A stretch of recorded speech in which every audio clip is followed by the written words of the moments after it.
It's such an iconic movie that it has a display at the Academy Museum of Motion Pictures. It's arguably every child's fantasy movie and brought the child out of every adult that saw it. A far cry from early dinosaur representations and others throughout the years, it became the gold standard for all other movies of the same genre that followed, even spawning 6 sequels. Even today, its mix of practical and CGI special effects holds up to modern audiences 32 years later. One of the interesting and unique practical props was the cryogenic canister that Ned tried to use to steal dinosaur embryos from his own lab. The actual prop did spring open and fit inside a common Barbasol shaving cream can, but it did not actually dispense shaving cream. The actual prop is on display at the Academy Museum, which I had the pleasure of visiting this year. Official prop replicas can be purchased for between $400 and $450, but for those of us that don't have that kind of money, because I'm all out of money! How can we make one for a lot less? Let's 3D print one. First, I obtained my model from BadWolfProps on Thingiverse. He also has a YouTube channel. I set the various parts to print in ABS resin and went about sourcing the other items I would need. I found a Barbasol shaving cream can safe on Amazon for $8. It's nice to see it more closely resembles the original can from the movie with straight sides instead of the crimp at the top that modern cans have. I did have to get a small can of Barbasol so I could swap out the white cap on the safe with a movie-accurate blue one, as well as sand and paint the top of the can white per the movie. Sanding off the bottom curled edge of the can and deburring with a Dremel sander resulted in an excellent fit of the can to the printed base. Printing in resin gave me nicely detailed parts with minimal prep needed, but the upper section that springs up was too brittle and the tab broke off when I test fit everything with the springs installed.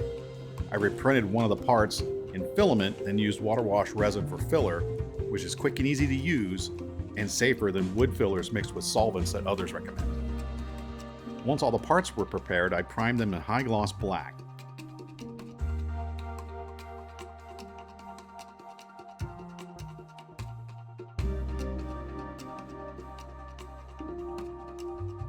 Then multiple layers of all-clad chrome.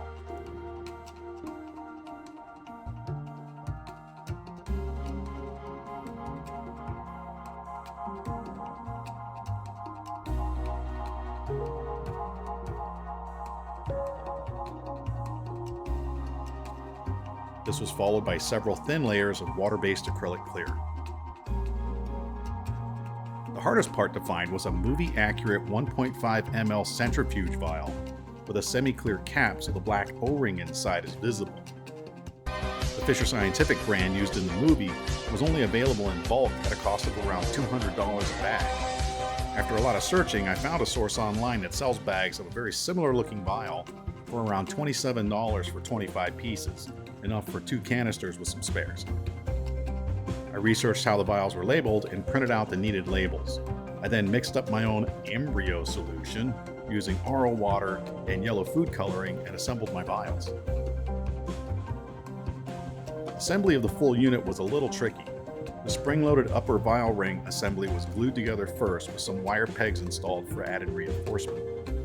Then the base plate, bottom ring, center pillar, and upper vial ring must be assembled together after first inserting the upper ring assembly with the tab side down, followed by 2 springs into the core of the center pillar. Once the glue is set, a locking nail was inserted and glued into place through a hole in the model. I let this set overnight before trying to check the spring-loaded action for the upper vial, and I found it stuck along the pillar a little bit. I put a very thin coat of PTFE lubricant along the pillar, and this solved the issue, and the spring action was pretty good. At this point, I reset the ring and loaded the vials into the upper ring, and now it's looking pretty nice. The O-ring I used was a black one I had on hand that fit. Once I went to the Academy Museum, I noticed that the O-ring on the prop was red.